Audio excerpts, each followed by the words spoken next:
هنگامی که یک شرکت یا شخص به GS1 میپیوندد و عضو آن میشود، ما یک پیش شماره شرکتی برای آنها صادر میکنیم. این پیش شماره عددی برای هر عضو GS1 به صورت منحصر به فرد صادر میشود. اکثر افراد یا شرکت‌هایی که به GS1 ملحق می‌شوند، از این پیش شماره برای شناسایی محصولات خود استفاده می‌کنند. این اعداد که شناسه جهانی قلمکالای تجاری یا GTIN نامیده می‌شوند، تقریباً بر روی هر کالایی که در سراسر جهان فروخته می‌شود، در زیر بارکد قابل مشاهده است. پیش شماره شرکتی همچنین در خدمات غذایی نیز استفاده می‌شوند و در حوزه سلامت و بهداشت نیز کمک شایانی به حفظ جان مردم و صرفه‌جویی در هزینه‌ها نموده‌اند.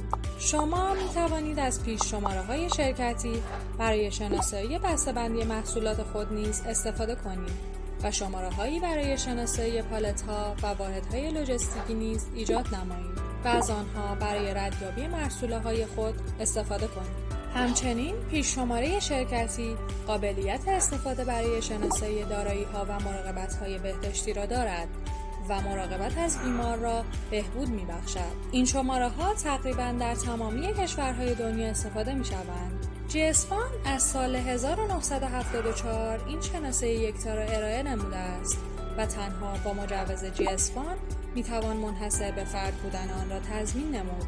و به همین دلیل است که بیش از 91,000 شرکت در ایران و بیش از 2 میلیون شرکت در سطح جهان از استانداردهای GS1 استفاده می‌کنند تا فضای کسب و کار رونق بیشتری بگیرد.